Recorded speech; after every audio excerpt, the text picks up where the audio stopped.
The views and opinions expressed on any program are those of the producers.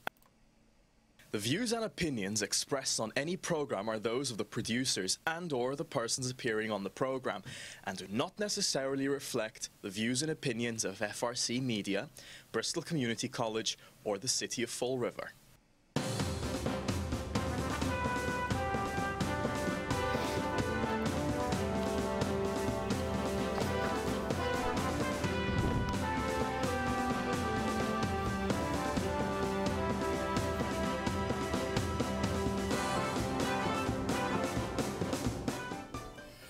Well, hello. Welcome to Spindle City Straight Talk. I'm Chip. And I'm CJ. And it's Monday. And what a Monday. The day after the fiasco of last week. 5 days. We did not have a show Friday because it was Fall River. It's impossible to drive. Nobody could get out of their plowed-in driveways. That's it. How many times they plow you in, Chip? 8. 8 times. 8. And I am encouraging everyone out there that watches us, if you hurt your back, someone you know had a heart attack, please, by all means, file a lawsuit against the city. Because, look, I understand they might have to plow you in once, although I don't agree, because, I mean, it's not that difficult to tilt a plow blade back toward the center of the street when you're going by a driveway. No, they plow you in, and they use the excuse that, well, they got to clear the hydrant side. Well, I live on the hydrant side. And I had a 4-foot ice dam that was about 4 foot high and about 3 foot thick that I couldn't shovel. I had to break it up with a metal shovel and then take the ice chunks and move them. And then after I did that, they plowed me in again. And I cleaned it again. And I plowed and I cleaned it four times the first day because they'd come back hours later and they'd plow me in again. And then the day after the storm, they plowed me in again. And 2 days after the storm, they plowed my driveway in again. And there's absolutely no excuse. The day after and 2 days after the storm, it was sunny, it was daylight. You're not going to tell me a plow driver can't see somebody's driveway. But, you know, the fact is, the hell with the taxpayer. We don't care about, who cares about me? I've only been paying taxes basically my entire life. The hell with the residential taxpayer. We got to make sure that the courthouse is clear. I'll bet you Purchase Street didn't have that problem. But there are people out there, and some people can't shovel snow. They have to hire somebody. So what did they do? They have to hire, the guy's got to come back 3 or 4 times, or they're stuck in their driveways.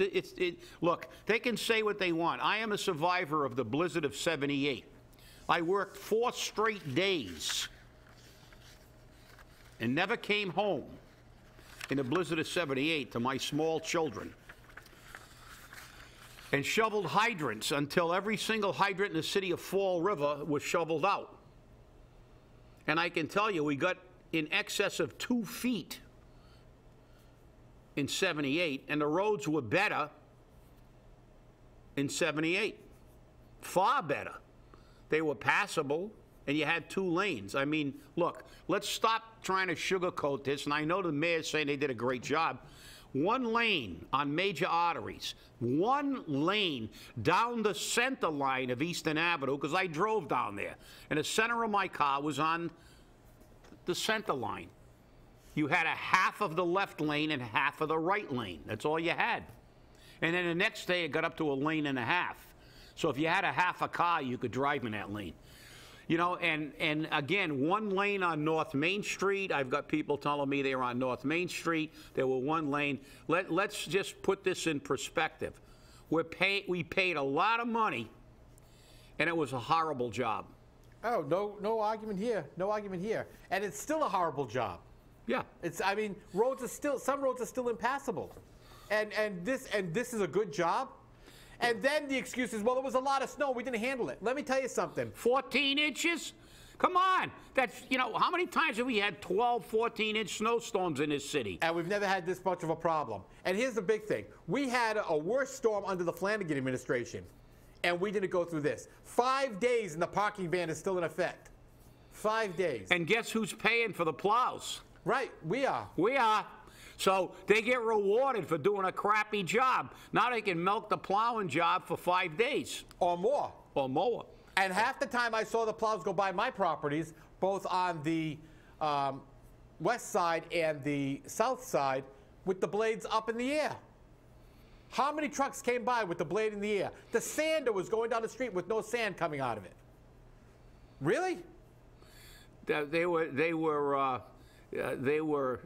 as they say in the military, reconnoitering the area. They were Yeah. just, they were making a list, checking it twice, yeah. to see what. Well, guess what? That was last month for Santa Claus. They went down and they went, we don't have to go down this street. Every driveway's plowed in. Don't worry about it. Let's get to the next street, see if we missed one. Oh God! I mean, and it was it's terrible. Look, it was we had some high winds, which made some drifts. But let's face it, we've had all of this before. We've been there, done that a million times. We're not talking blizzard of '78. You know, it barely made blizzard. The only reason it made blizzard was the wind caused a few whiteouts. Because, you know, 12 to 14 or 15 inches is not a big storm for New England. and then people are saying, well, it's a moderate storm. Yeah. You know, I mean, when you start talking like 78, 2 feet, well, you know, it's a different story. But look, you can slice this any way you want. Anybody that's driven on the Fall River streets, you know, they've been horrified. I couldn't go down county. I made a left down county after I shoveled myself out, and there was a bus coming down, and there was no place to get out of the bus's way, so you had to get off county. You had to go down a side street, which was horrible because the bus took up the entire plowed area, and there's nowhere to pull off to the side to allow the bus to go by because there were snowbanks everywhere. Warren Street's the same way. Yeah. And Warren Street, why these buses now go down these these side streets is beyond me. But they go down these side streets and they can barely get down there. And when you've got only one lane open, yeah, it takes up the entire. People have to stop backing up. And when you got 6 or 8 cars behind you, they can't back up. But the bus can't back up either. So what do? You sit there and you look at each other picking your nose. It's like the great caca has come down, you know? Well, remember our chief of staff said it was a very difficult storm. So yeah, well, you know, and they're still working on it. The parking ban may last till this afternoon, or who knows, maybe longer. And she said it's been brutal. Well, no, I've shoveled a lot of storms and I've shoveled a lot of stuff in the years I've owned my home. And you know, this was it was a nasty. The cold made it nasty to go out there. That was the worst part about this. But going out there at 9 o'clock at night after the snow stopped with a snowblower, and then my snowblower got a flat, and so I ended up not having to use the snowblower. I had to manually shovel just enough so I could get it, and then have to try to drag the snowblower off so I could fix the tire. Maybe someday, not today, tomorrow maybe, when it warms up a little bit. But look, it was tough. The conditions were tough, but I'll tell you what, everybody on my street was out there in the evening with their snow blowers and with their shovels, and they were out there the next morning with their shovels, shoveling out their driveway, and the next day again shoveling out their driveway and waving their shovels in anger as the plow went by and plowed them in again. You know, I heard my neighbor use a few expletives at the plow driver because he just got through cleaning his driveway for the 4th or 5th time, and he came out to go somewhere, and there his driveway had another snowbank in it. So it was just, look, it was a terrible job. And the insensitivity to the taxpayer is incredible. It's like, who cares? Oh, we got to plow you in. Yeah? Well, how about this? You plow me in, and I don't shovel my sidewalk. That's your sidewalk. It's a public sidewalk. And you got an ordinance saying that I have to shovel a path on a public way. So you know something? Send them a bill. And if you hurt your back, sue them. Sue them. Go get Hamill, Waxner, Allen, and Collins and sue them. I think you know a good chiropractor, don't you? Yeah. I know the same one. Yeah. You know, it's interesting because I brought up in the Weekend Flush, before we get to some of the articles, I brought up in the Weekend Flush that the city has on the city council agenda for Tuesday to accept 2 sewage pumping stations from a private development. Now, these companies come in, they buy the land, they build all these houses, and because of the amount of properties, they have to have a sewage pumping system to actually pump the waste, the sewage, the crap, the great caca, into the city sewers. Well, now a developer wants to turn both of these sewage pumping stations over to the city and pay them like $13,000 to take them. Here's the problem. Number one, it's a private development. You pay your own sewerage. You put the equipment in, you pay for it. If the city accepts that, it takes it off the tax rolls, meaning we're paying again. And guess who pays more? Well, here we are again. Here we are again. In the bucket. Wait, and it gets even better. And guess who owns or who developed these developments? Mr. Carrig. I'm going to put a road over the Quikasham Rail Trail. Amazing. Are you surprised? I'm not surprised. No, and I'll tell you what. I'd like to see how many of his people and him gave to the because it seems. Well, we know that Carrig gave money to Joe Camara. Yeah. So right off the bat, we know Joe Camara's got the vote. Joe Camara's going to be a vote to accept that. Okay. So now we're gonna subsidize private entities. We're gonna so much for capitalism. As I said before, you know, in Fall River, this is socialism because businesses, all they do is have the proletariat, as they say in communism, the proletariat. That means you and I, the working man, the working stiff. The guy who has to pay the tax. All we do is work for the government, the company store, and we work for the businesses. So every business that comes in gets a TIF that we have to pay. Now we're picking up their sewer fees, and they're going to get paid. They're going to get paid for doing the maintenance and stuff, and they're going to give us a one-time payment, then they live free for the rest of their life. I'll tell you what, let me give you a one-time, maybe if my next sewer and water fee I can pay, and then I don't have to pay for life. Let's try that one on the regular people. Yeah, let's see if the proletariat can handle that. That's right. Yeah, and let's see what this council does. So already, their first act again, will be, as they did with the tax factor for businesses, they have a choice to whether or not to screw the taxpayer. And, you know, my money's on the fact that they're going to vote to screw the taxpayer because we're going to hear all those euphemisms. Oh, well, this is a developer, and, oh, he's developing, and that's why we have to help him. No, we don't. This is a capitalistic society. You start a business, you either sink or swim. You pay your bills, except in Fall River. We have to help everybody. We have to help multimillionaires pay their bills while we get people that are making less than $30,000 and supporting a family of 4. They have to pay their bills. They have to pay their taxes. They have to pay everything. And all the millionaires go down, and we hear the council whining with the same old refrain. Oh, we got to help them. No, we don't. You know, you open a business, you're on your own. This is a capitalistic society. You open up a business, you compete. And if you can't compete, you wither and die on the vine. I agree. And it's a shame. And it's funny because Mark Dion wrote a column about this. Yeah. Your new city council, same as the old. Yeah. And of course, this is what's going to happen. So I want to see if they even read, like with the rail trail, okay, I want to see if they even read what they're going to vote on. Are they going to read what they're going to vote on? Yeah. Yeah, because that'll be their excuse. I didn't realize. Oh, it wasn't clear to me. Yeah, it wasn't clear.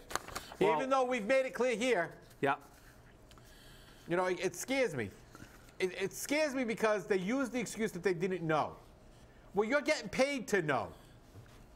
You know, I mean, let's face it. If you're going to waive somebody's, fees, somebody's got to pay. That's a private development. Why should they be exempt from something that we just got a massive increase in, like sewer and water, right? Right.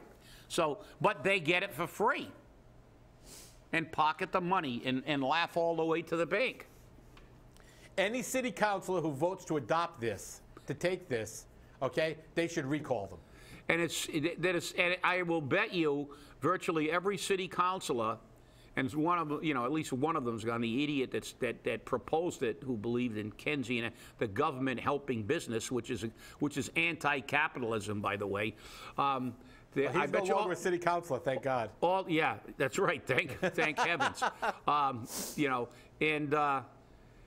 The reality is, I think the people who shifted more taxes on us, and by the way, did everybody get their tax bill? You got a nice surprise. Got mine. Everybody got hammered. Yeah. And guess what? That's part of the tax factor shift, all these TIFs. And guess what? They're voting on another thing to dump on you for the next go-round in tax increases.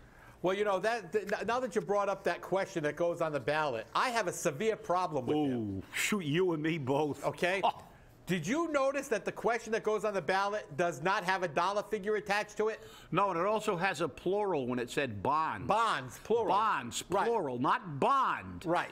Not bonds, plural, everybody. You know what that means? That means they're going to build everything they want, even if it's not covered by the state. That's right. Because we're going to vote to approve and give them an unlimited credit card, carte blanche. They can do anything they want. Bonds. That means all the stuff that isn't covered by the state with a reimbursement, and we all know that. And they want to build it. They're going to build it on our dime again. And it says, shall the city of Fall River be allowed and it's basically, it says right on it, ignoring Proposition 2.5, which means it's a what? A Prop 2.5 override. Override, that's right. It's an override.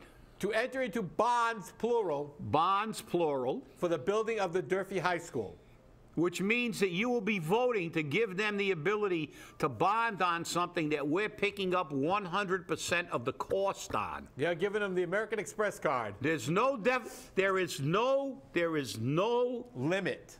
Not only a limit, but there's no definition of what we're going to subsidize. That's right. It's just giving them a freebie. Just give us all the money we need to do whatever we want. And if you do that in this city, after seeing a fiasco we had with the first Durfee High School, when one guy went to jail and 6 others went with flames coming out of their rear ends, ran away, got out of the system, retired, and headed for parts unknown, I can't wait. Because we'll be bonding for anything and everything that we want. We will have remember the athletic fields that are not being used? No, we don't use. When the city was in a financial crisis, they got $1 million for athletic field because we need the best athletic fields in the world. No, we need the best education, not the best athletic fields. We need athletic fields, but it's nice. It's like everything else. If you want to buy a luxury item, but your roof is leaking and it's destroying your house, you got to fix your roof. You have to have priorities. Believe me, I am a firm believer that we should have athletics. It helps build character. But the fact is that when you don't have the money, you don't have the money. But that's the problem. They never don't have the money because they get it from us. And if they were paying for it, they wouldn't even be proposing it. So again, vote no on this override because it says bonds, plural, bonds, without a cap. Plural. It doesn't say that we will get a bond to pay our portion of the reimbursement of the state's reimbursement, our share, to pay for the school. It says it's just a general statement. Yep. Which, if we want to change it from semi-legalese to real language, it's like, give me the money. I'm not telling you why. Just give me a blank check. Thank you. And that's the problem, because, again, they don't even have a cap. They're talking about $280 million to build this high school, but nowhere does it say can bond up to $280 million. Yeah, that's right. And then when I pointed that out, a bunch of school teachers started screaming about it. Well, why are you against building a new high school? I said, I'm not against building a new high school. I'm against the question the way it's written. Yeah. The question is written in a manner that gives them carte blanche. They can do whatever they want. That's right.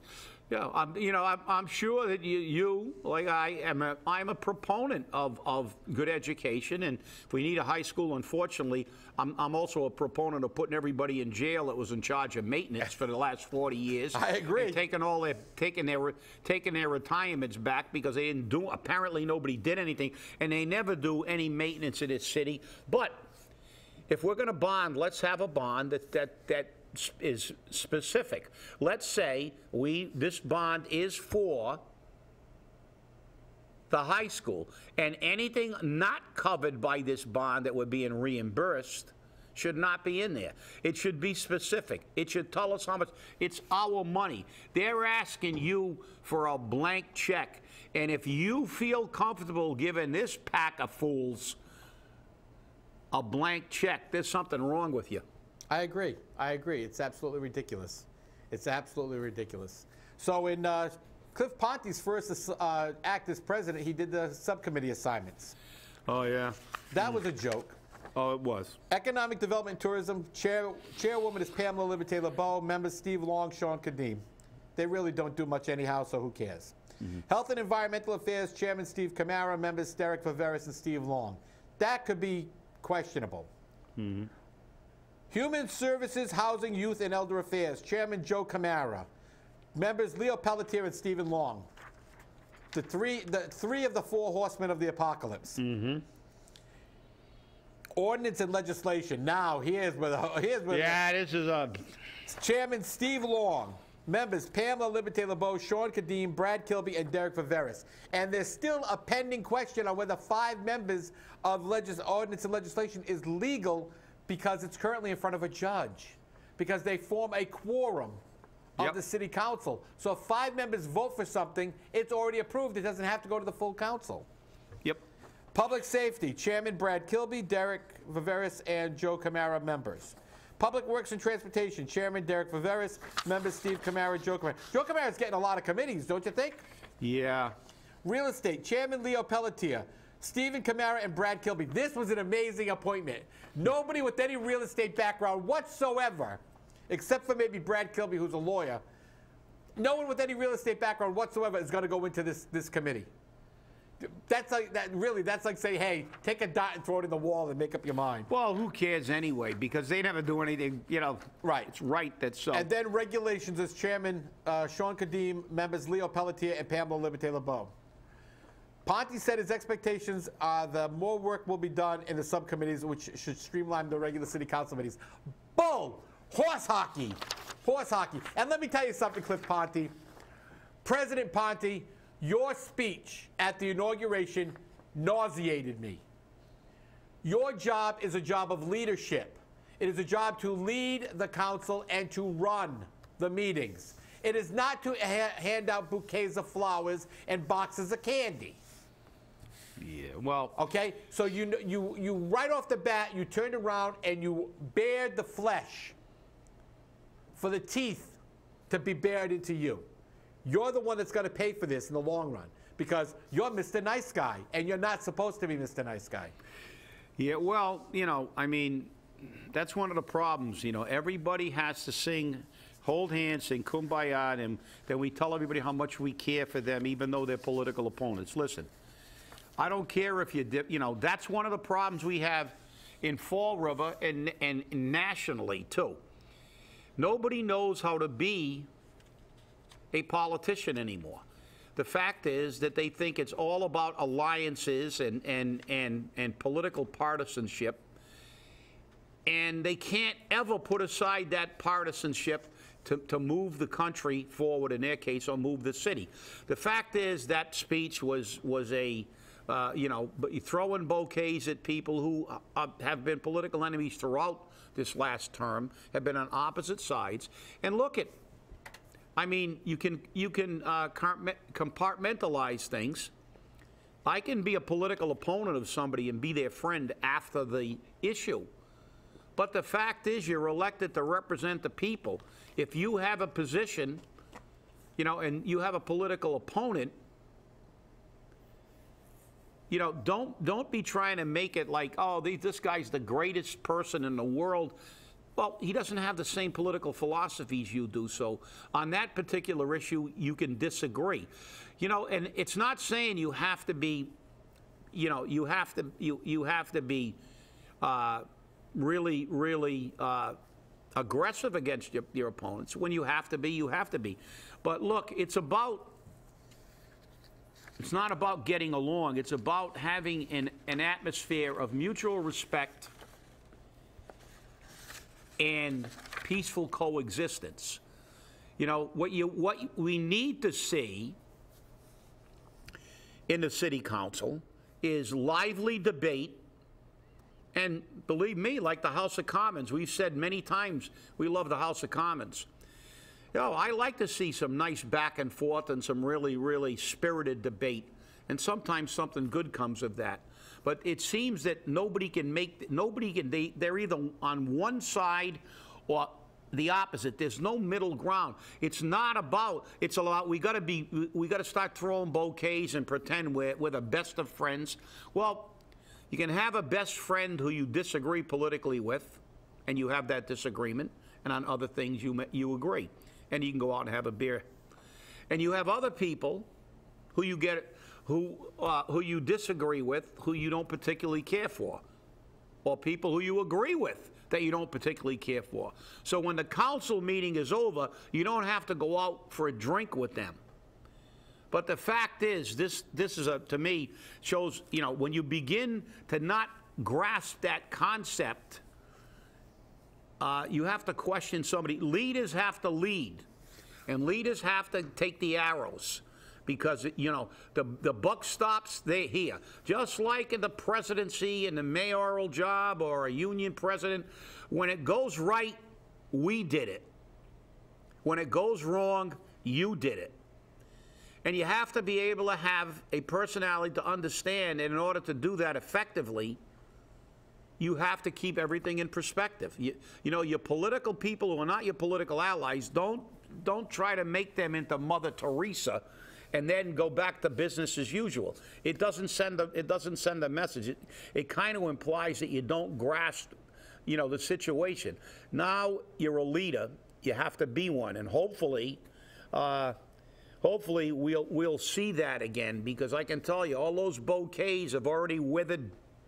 They're already in the dumpster. I hear you. I hear you. Believe me. So one of the big issues last week was that Attorney General Jeff Sessions rescinded the Cole memo, which left legalized marijuana off the table. They weren't going to enforce it. Now that it's been rescinded, currently Jeff Sessions isn't ordering the state's attorney, the U.S. attorneys in the states that have legalized marijuana to aggressively prosecute them, but he leaves it to their discretion. And what has all the marijuana companies, because Colorado already said they're not going to go after legalized marijuana shops. California hasn't said anything yet. Massachusetts hasn't said anything yet. But they're going to move forward just like there's no problem. What happens if Massachusetts decide, the Massachusetts U.S. attorney says, I'm going after all of them? That means you lose everything. That means you lose your property, your cash, your marijuana. You lose it all, because it all gets confiscated. Or then again, as the political reality normally is, the people who have these facilities have money and political connections, and nothing will happen because of it. Just like the OCPF told that the mayor can spend $45,000 for his legal bills. Right. And it's legal. It's not legal for you and I to use money like that, but you can create a committee, and it says here, state campaign laws indicate a political committee has the right to protect the future interests of its candidates, and legal expenses are permitted. So that means you can be the biggest, but it's appropriate. They finally made a statement that I agree with. They're saying that you can be a criminal And as long as you're a politician, you can raise money to defend yourself. Nobody else can. Nobody in prison can go out and start a committee, a GoFundMe. Well, I guess they could get a GoFundMe account to try it. But it's nice to know that our state encourages our politicians to get at the legal issues because they don't have to pay for them. I hear you there. Hey, thanks for watching, and we'll be back on Wednesday. Hopefully the roads will be clear.